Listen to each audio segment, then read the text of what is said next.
Hello, everyone.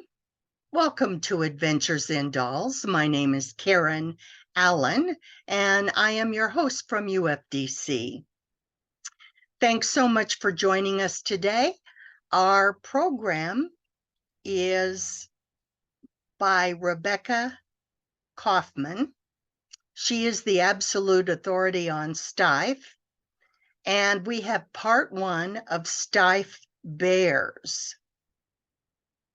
If you've been enjoying our programs, leave us a comment in the comment section below. We'd love to hear from you.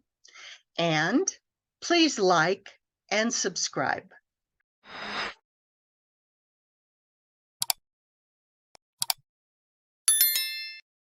So you don't miss your next adventure in dolls.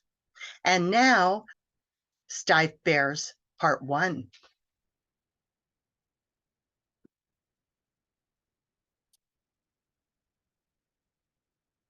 Hello, and welcome to the Steiff Masterclass. This class will cover the period of the late 1800s through 1950. This is the first of two programs on Steiff's teddy bears, and I hope you enjoy this first and earliest review of Steiff's production through the mid-century, and then continue on to the second part of the series, which will cover the 1950s era through today. And it's a wonderful series outlining the whole history of Steiff's teddy bear production. My name is Rebekah Kaufman. I'm a proud member of UFDC. I'm the president of the Doll Study Club of Boston, and I'm very happy to share the love of Steiff with you today. So let's get started. Let's talk about how Steiff teddy bears came to be.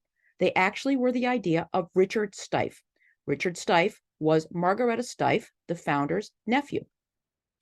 In 1897, Richard Steiff joins the Steiff Company, and he joins basically in the role of marketing and product design. His brothers joined the firm a few years later in other operational roles. In the late 1890s, these were the type of toys that Steiff was producing and that were available on the market for children to play with. And you can see these are all bears. They're circus bears. And you can tell that because they have a ring in their nose and a chain. And that's how these circus bears would be shown at circuses that would go from town to town in rural Germany at this time. And what you see here is bears on platforms. And you see that they have little what looks like toothbrush brittles on the bottom of them. And what you would do is you would tap the table and the bears would move accordingly. You see bears on wheels and bears on wooden hemispheres, sort of the early Weebles. They wobble, but they don't fall down. And the common denominator here is that these things all moved, and that really caught Richard's eye. Richard liked to go to the local zoo near where his home was in Gingen, Germany, and he would sketch the bears because they were one of his favorite animals, and he would see how they moved and such. Also, in the early 1900s, something called mohair became commercially available, and this was the wool of goats, and it had a wonderful, soft, and lifelike appearance. So between all of those things, Richard Steiff created what's the first teddy bear in Steiff's line, PB55, or Barley. And here is a picture of that very first bear, and as you can see, it moves, it's fuzzy, and it's made of mohair. He was also string jointed. This is the only official picture that Steiff has of the original PB55s. Here is a replica of that bear, only because there isn't really one in existence today.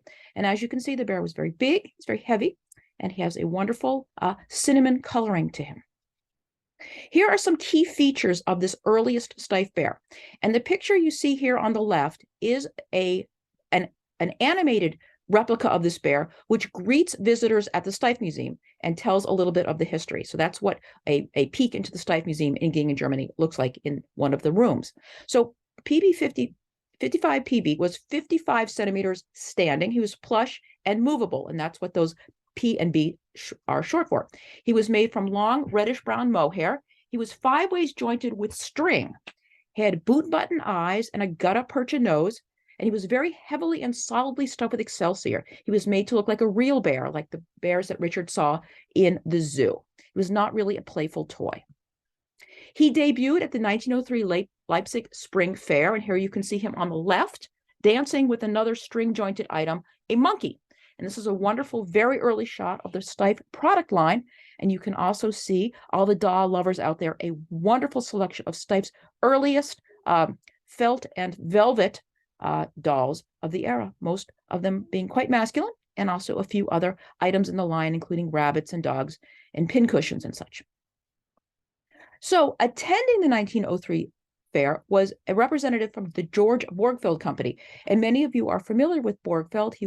This company imported toys and items and European specialties to the United States and sold them here. It's a very high-end organization and had an enormous building here in New York. And here you can see it, what it looked like in 1903.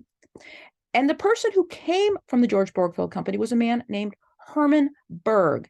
And Hermann Berg was responsible for finding new and interesting toys in Europe and ordering them and sending them to the Borgfeld Company so they could be distributed here in America. And so what I found here was I live very close to the Harvard Business Library, Harvard University Business Library. And so I was able to go in and find this publication by the George Borgfeld Company from 1906. And this was a self-published publication on the 25th anniversary of the House of George Borgfeld. And so this publication summarized sort of the accomplishments and some of the people who were working at Borgfeld at the time. And here's a whole history of Mr. Berg and what he did at the company. He makes 3 trips to Europe every year and devotes several months to the accumulation of novelties and adapting European creations to American requirements. So as you can see here, this is exactly what Mr. Berg would look for in terms of this bear at the Leipzig Spring Fair. However, none of these bears ever were delivered to the United States, or none that we have any records for. And so the whole idea of what happened to PB55 is nobody really knows. And I have this quote here from Mrs. Fustig, Manuela Fustig, who is the official archivist at Steiff in Germany, and she's their museum curator. And in 2011, she gave an interview about 55 PB, and she says, "When I have guests, I say to them, look in your home to see if there's a strange-looking bear in a dark color and send me a photo. And I'm waiting every day, hoping that somebody has found a 55 PB." And that's exactly where we're all at with this wonderful bear who remains somewhat of a mystery. So what's next? Steiff quickly moved from this bear to another bear called 28 PB and 35 PB. And these bears were jointed with rods. And I think what's interesting to note is one of the reasons that Steiff went from a string joint to a rod joint in just a year or two is because the bears themselves were so heavy and stuffed with excelsior that the limbs would snap off with simple string jointed. So Steiff decided to pursue rod jointing, which would keep those rods and joints in place. And this is what a rod bear looks like. Now, what's interesting about these metal rod jointed bears is because they're so early and so primitive and still not really part of the Steiff product line created at efficiency levels, each one looks so really incredibly different. But this is 2 examples of lovely rod jointed bears. And so these rod jointed bears, here's another example here on the left. This little fellow's name is Roddy, from a friend of mine who lives in the way west coast of the United States. These were produced in 20 or 35 centimeters, and they were plush and movable. And these were made in a number of different colors of mohair: white, blonde, dark blonde, apricot, and such, fully metal jointed with boot button eyes, a gutta percha nose. They had 5 embroidered claws per pads. They were less heavy, but still stuffed with excelsior, with a big back hump, long curved arms, and a very simple brown embroidered mouth. Here's some examples of those early rod bears. And again, as you can see, each one looks really different. What's interesting is those noses are made out of gutta percha, which is a rubbery type of black substance. And the way those were put on the bears is they were put on drop by drop and formed with the artisan's hand. So sometimes you can see the original fingerprints of the artisan who made the bear in the finger with his fingerprints on the bear's nose. Here you can see the earliest ID that might be seen on a rod bear, which is that elephant with a trunk in the shape of an S. And here you can see some of those rod jointings. Clearly, this bear is not going to fall apart at the joints because it's held together with metal.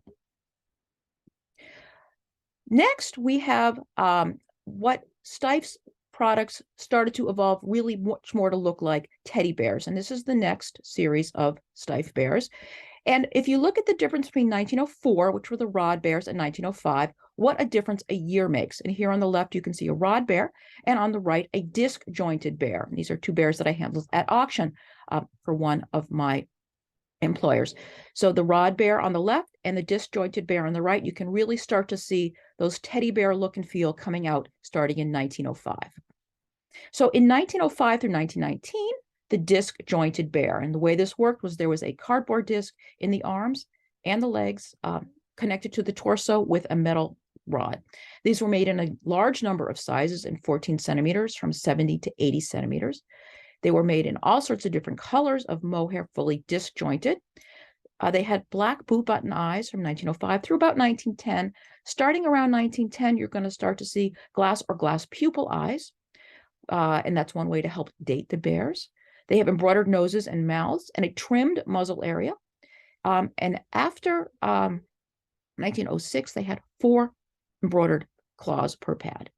Stuffed with Excelsior and kapok, which made them lighter. Kapok is a natural sort of fluffy stuffing. And what that did is made the bears lighter, so they were more fun and playful for children, but they were also lighter to pack in crates for shipping, reducing some costs in the operations and delivery part of the Steiff business system as well. And so here you can see a beautiful bear. This would be the cardboard jointed bear. And so they're measured and tagged as sitting through 1935. So to calculate approximate standing height, you multiply the sitting height by about 1.4. So those numbers that I give you, that's how you can adjust them as you consider the sizes and proportions. Here are some beautiful disjointed bears from that early period. And you can see a number of different colors, wonderful soft teddy expressions. These are people's beloved and treasured bears. People love to have these in their collections because they're just so endearing and so early and so well made. So between 1905 and 1906 with Steiff, the teddy bears took a number of different directions, again, helping us to date them as well as show progress in the product development timeline. From 1905, they were called PAB or barley. From 1906 onward, they were called the teddy bear. In 1905, they had 5 claws per pad. And in 1906, they had 4. In 1905, they had a button, a Steiff button that had nothing on it. It was blank.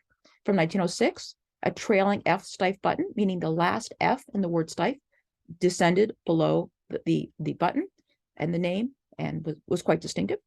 In 1905, the article was noted in this somewhat complicated fashion, XXPAB, meaning the XX, the size in centimeters, plush, disjointed, and movable. And in 1906, the 4 or 5 descriptive digits really were much more simple to follow and simple to understand, with the first being the position of the animal, the second being the material, the third and fourth, the size in centimeters, and the fifth, any details, if any, such as a squeaker or on wheels or such. So very important, these detail differences help us to date as well as value Steiff bears from the very earliest period.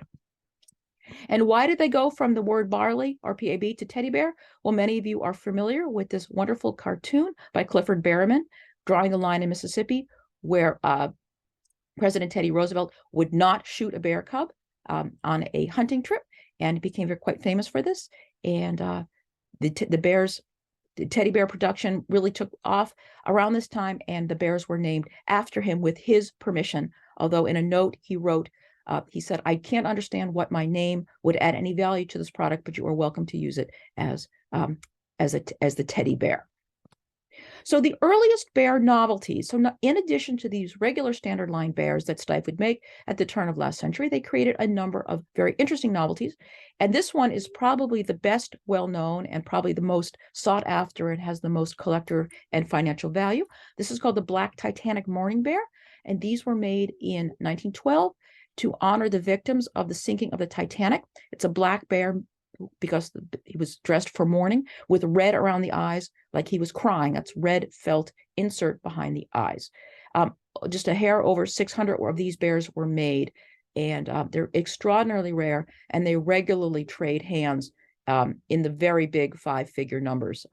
Very, very hard to get, very well desired, and just simply wonderful bears tied to a very key historical time that happened in 1912, the sinking of the Titanic. Other bear novelties you're going to see here on the left is a bear in a mask. That's a circus bear. And those, again, would be the bears that would go from town to town with circuses to entertain people in small towns across Germany.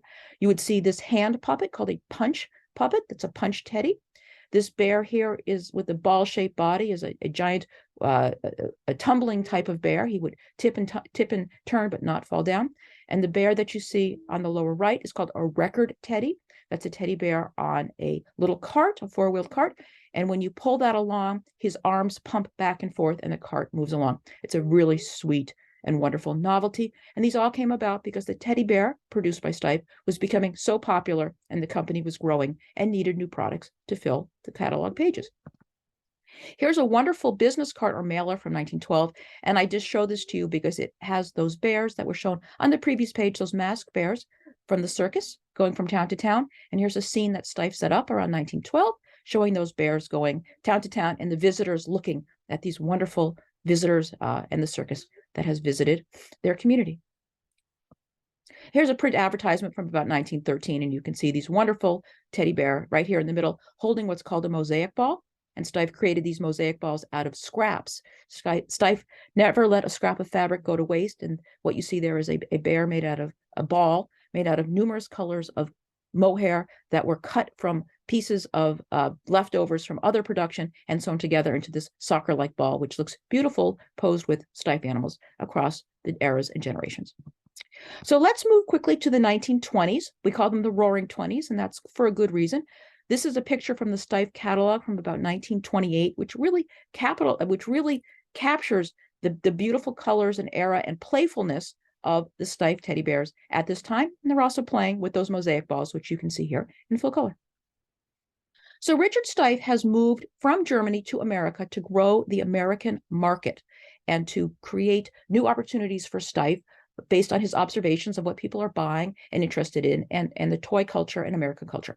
So he's moved to the United States in 1923, and he says, and very frequently, sometimes they say even daily, he would write to his family in Germany explaining American culture and giving ideas for how to run the business and create products. And his observation in 1925 is that the bears in our showroom here in New York, they're colorless, sober, and insipid. I feel inclined to decorate all the teddies we have left with huge colorful ribbons. Only then can we ask a slightly higher price. And that was in 1925. And really, the bears hadn't changed their design and aesthetics terribly much since they were created at the turn of last century to 1925. And Richard was onto something. It was time to create new models, new novelties, and create more playful models. And what happened? So what you're going to see is a whole new era in Steiff teddy bear production in the 1920s. And I like to call this era sort of the 3 Fs. They're fuzzy, fat, and feminine. And I mean that only in the most loving way. You're going to see the bears going from kind of serious and somewhat lifelike to being really very endearing, very fuzzy, rounded proportions, big eyes and such. And they're very distinctive in the Steiff lines. The patterns are soft and rounded.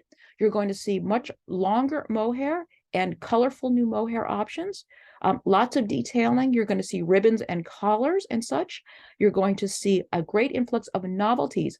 So not far that extend the novelties that I showed you at the early turn of last century. You're going to see fun and interesting things like handbags and pajama cases and such that really extend the Steiff product line using these really delightful models. Bears are given real names, not just sort of generic bear or numbered names, which is quite endearing. And they're just quite wonderful and very distinctive. So let's take a deep dive into what some of those 1920s bears would look like. And here you can see 2 beautiful examples. You see how rounded and fuzzy and how appealing they are. You see those muzzles are very fuzzy. They're not shaved anymore. You're going to see lots of fun colors. Here's a bear on the left in this wonderful brown. And they're also come in other color rarities. They're disjointed with glass pupil eyes and embroidered noses and mouths. very fuzzy muzzles, as we discussed. They're stuffed with Excelsior or Excelsior and Kapok, depending on the model and depending on the size and such.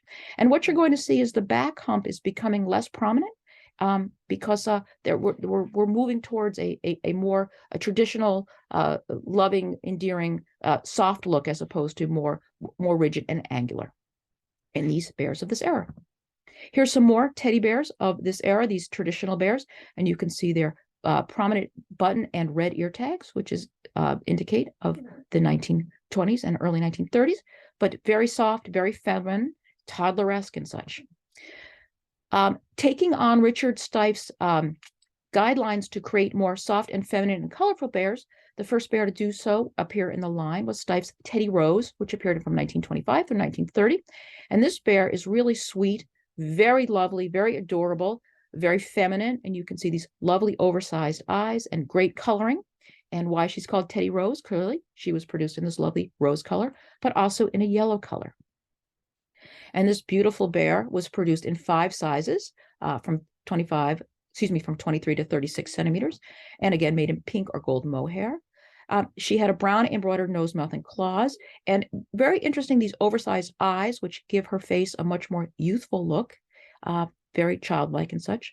And this one you see here on the left sold for $20,000 at auction in July 2018, which is not unusual given the beautiful nature of these bears, their rarity in their color, and the limited time of production. They're very few and far between on the secondary market.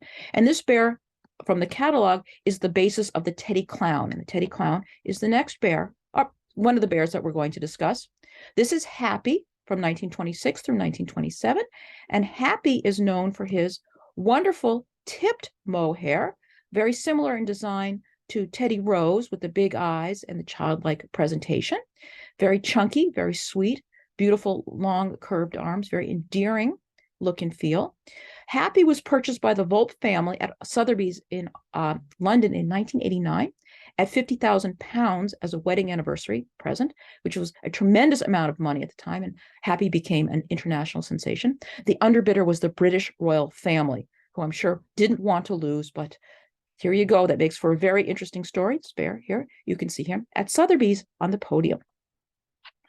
Teddy Clown, which of course was built on the basis of Teddy Rose. Here you can see this lovely and beautiful bear with the Happy felt hat with the pom-poms and a neck ruff and the chest tag. So Teddy Clown was produced in 11 sizes ranging from 15 to 80 centimeters in tip mohair. Was also produced in pink or yellow mohair, like Teddy Rose, again stuffed with Excelsior or Kapok, depending on the size and the proportions. One of the things that that you often see are the bears with the ruff and the hat. And one of the ways to tell if those hats and ruffs are original and period to the item is that you want to make sure that the hat and ruff have aged in the same proportions and way that the bear has. These things can't look brand new on an old bear because that probably reflects that they're not original to them. The hat itself is made out of felt with 2 big pom-poms on it that should match in some respect the ruff. The hat should be stuffed with Excelsior with a cardboard disc to it, which is attached to the head. And the ruff itself is made out of ribbon or cloth that should be very even and consistent over the entire length of the piece. And that's one of the ways you can tell, or several of the ways to tell if the ruff and the hat are original to a bear that you might find. Here are some beautiful Teddy Clowns. The ones on the left here are from the Puppenhaus Museum in Basel, Switzerland. The one on the right here is a very nice example of how the ruff and the hat obviously have aged together in tandem at the same rate. You see the hat with the 2 pom-poms and the ruff matching the bear. It's all beautiful and a number of different sizes and shapes. Here's how Steiff advertised the Teddy Clown in its marketing in 1927. Here is a print advertisement which talks about the bear. He's sitting on top of the world with his hat and ruff, and produced in a number of different sizes and such. Steiff is famous for, at least in the past, for using many, many words in their descriptions and advertising and such. And so this is pretty typical to advertising, pre-war advertising, where there was a lot of words on the page, typical to their way of producing these type of collateral. Next up is Petsy from 1928 through 1930, and Petsy is really beloved and very endearing and many collectors' favorite. Petsy was produced in two or three sort of different patterns and such. The most popular and well-known is this brown tipped version with blue eyes. It was also produced in white and other light colors with big eyes and such, but those are much rarer. So the tip mower produced in 10 sizes from 10 to 50 centimeters. And he was also produced in white or brass mohair, which we saw in the previous page, only in 22 centimeters. And so this beautiful bear had a rose or a black nose, mouth, and claws, and oversized black and blue and black eyes, especially with the tipped version. This guy's had beautiful oversized ears that were lined in wire and posable. And Petsy was made also and several novelties, wonderful novelties, as a puppet, a purse, a music box, and a pull toy as well. We'll take a look at some of those things. Here's a lovely Petsy that I handled for a client. I think he was 60 or 70 centimeters. Just lovely. You can see those lovely oversized eyes, the big ears that are cupped, shaped, and lined in wire. They're posable. And that pink embroidered, very distinctive pink embroidered stitching on the nose. This guy sold I believe, for over 50,000 euro at auction a year or so ago. Really a lovely example. Here's Petsy as a hand puppet. Very, very rare. This was 24 centimeters. This guy sold for about $7,500 at auction in 2016. It's the first I've ever seen. Super rare. You can see that wonderful blue eye, center seam, and a pink nose. Here is a delightful record Petsy. And by record, again, we mean on the four-wheeled wooden carts. Very rare, only less than 1,500 examples were produced. And one of these just hammered at auction in January of 2023 for over 20,000 euro. So these are super rare and super desirable amongst collectors. So why are Petsy's so beloved? Why do people think they're adorable and endearing and such? And they have something called baby Sherma, and this wonderful sort of scientific principle holds 100% true for the design of these Petsy bears.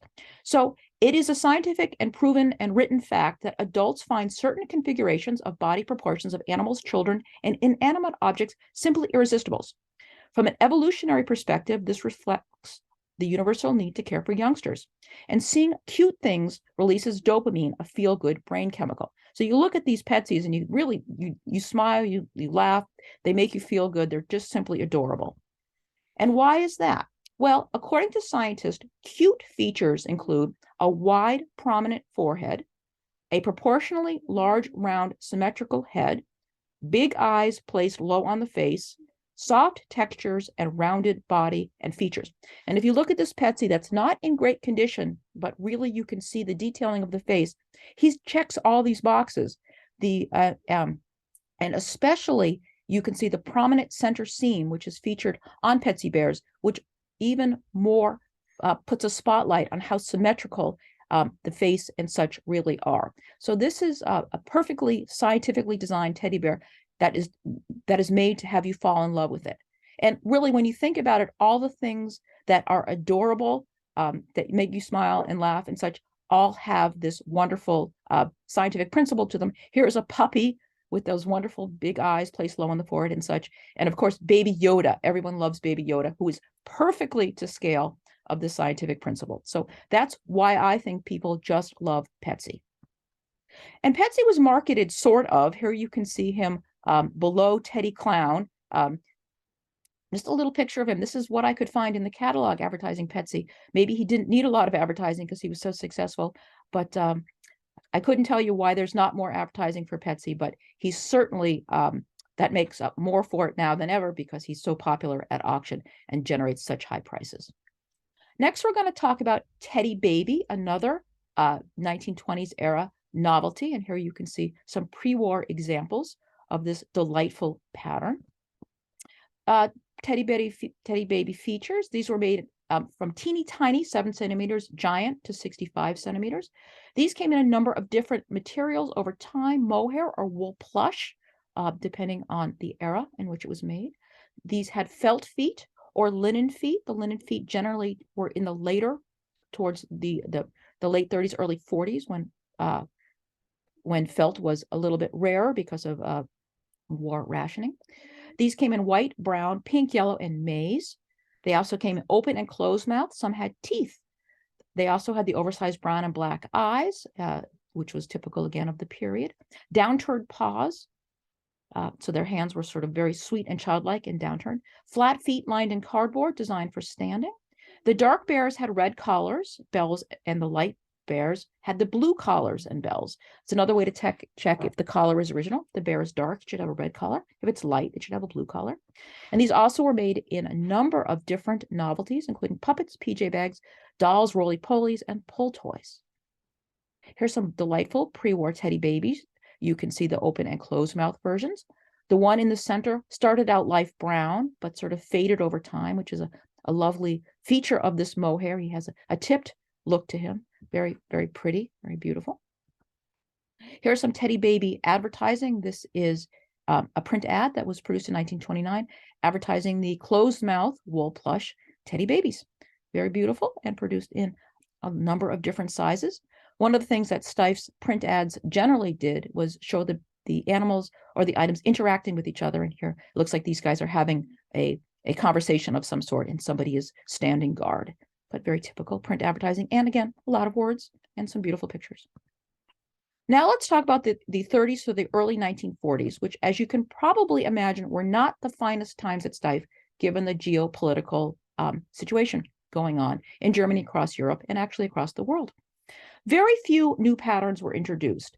This was kind of a time for Steiff to hunker down, make the best use of their existing successes, and try to create efficiencies as production became more and more difficult. Material supply chains became more constricted, and channels for selling became constricted or limited or became eliminated. So traditional patterns become sort of lean and pensive, and I'll show you what I mean by that. But the teddy bears do have a serious look to them. The fuzzy, fat, and feminine era of the 1920s is very distinctive, as the 30s through early 40s, where things are more lean and pensive, and you'll be able to see that as I show you some examples. There'll be a greater use of alternative and substitute fabrics because mohair became less and less available. It was used for wartime production and other things for the military and such. And you're going to see things like artificial silk plush, wool plush, and other synthetic fabrics. There's going to be a general austerity throughout production. What you're going to see is things are become less jointed and less detailed. And the items in the line is less playful and less colorful. And I think that truly reflects what you're seeing in real life and the culture going on in Germany. So here are some traditional teddy bears of the 1930s, early 1940s. As you can see, the era of the fuzzy, fat, and feminine is no longer with us. The bears look pensive. They're a little bit narrower. They're a little bit skinnier, and they are a little bit more serious looking, at least in my eyes. They're still made in a great number of sizes, but again, they're taking on these more austere proportions and such.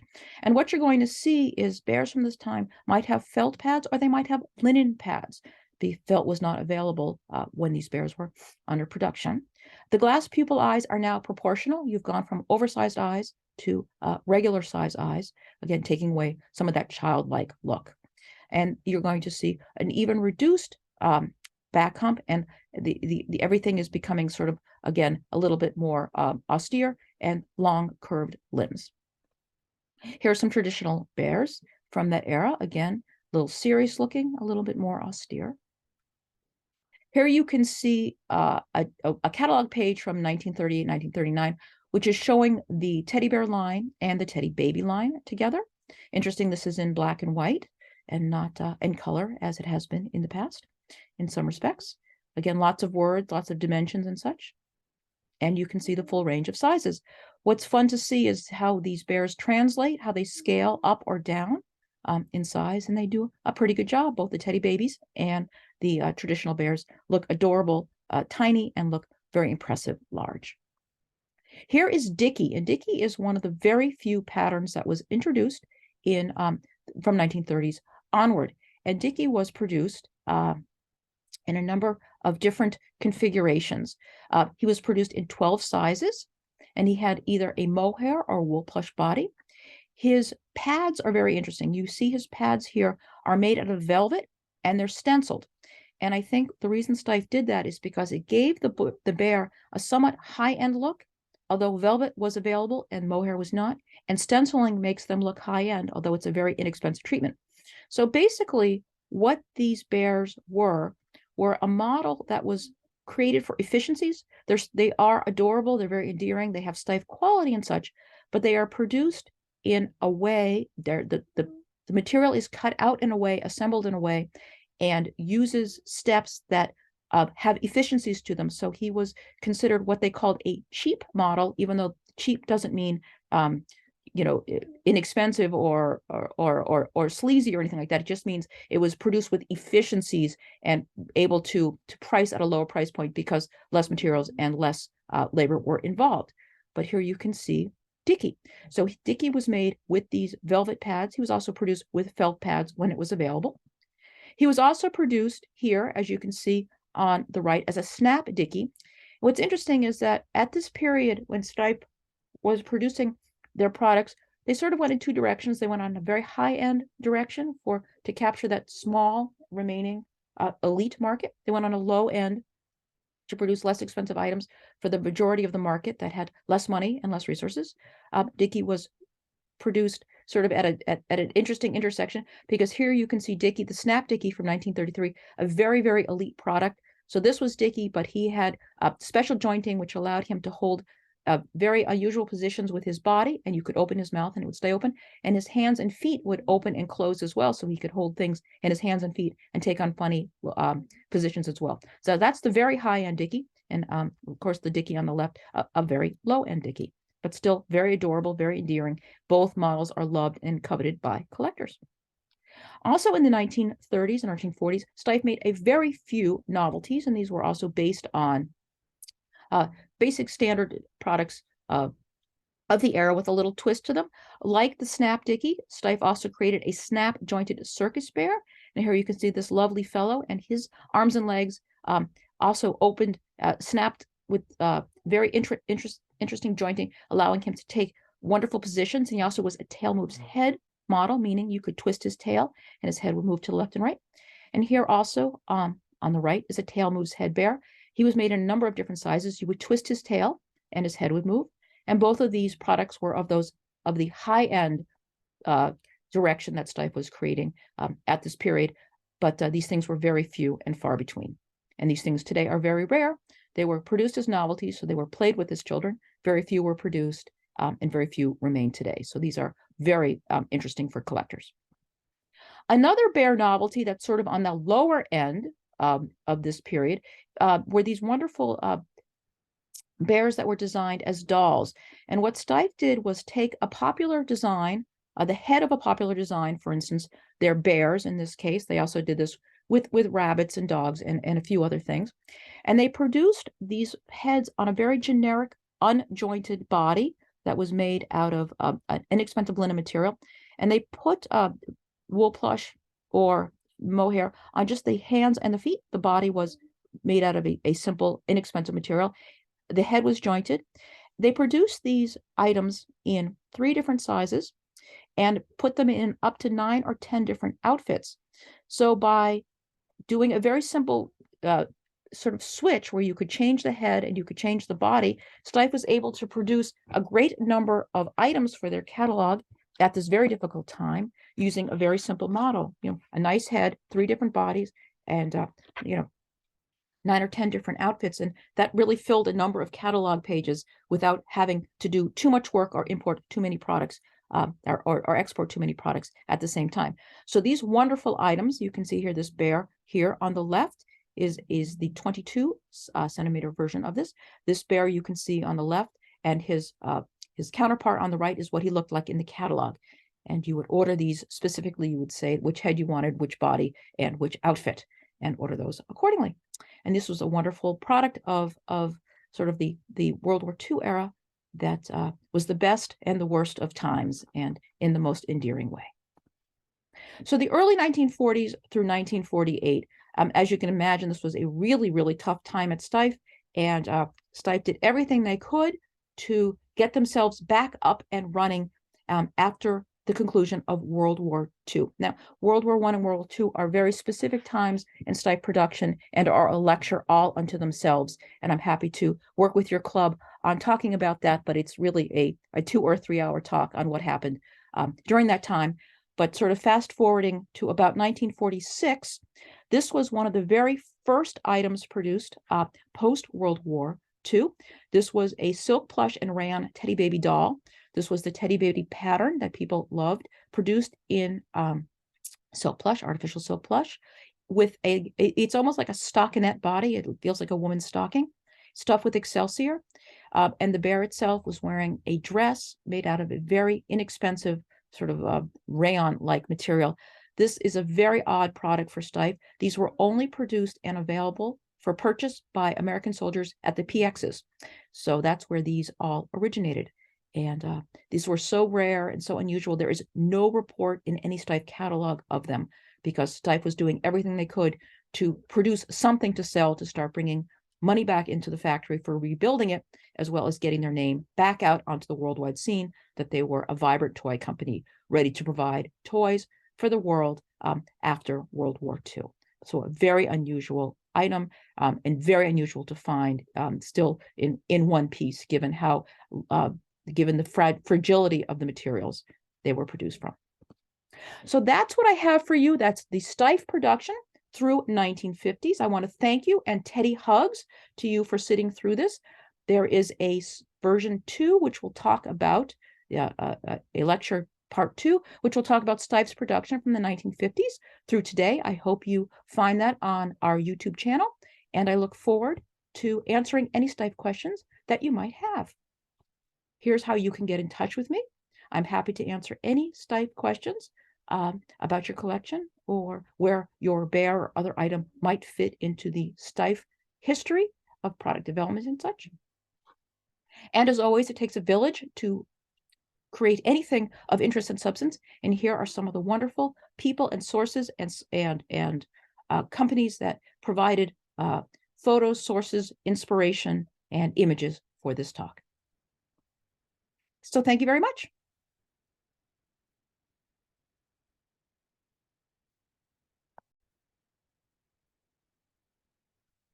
Welcome back. We hope you enjoyed Steiff Bears, Part 1 by Rebekah Kaufman. We'd like to send a special shout out to her. We sincerely appreciate her kind support of our channel.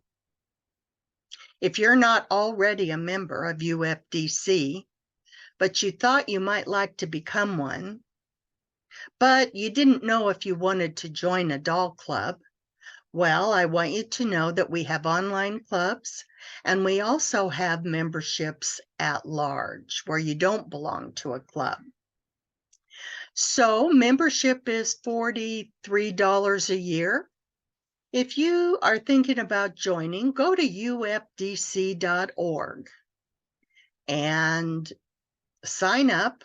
And when you do, be sure you tell them Karen sent you. And now, thank you for your support, and we'll see you next time.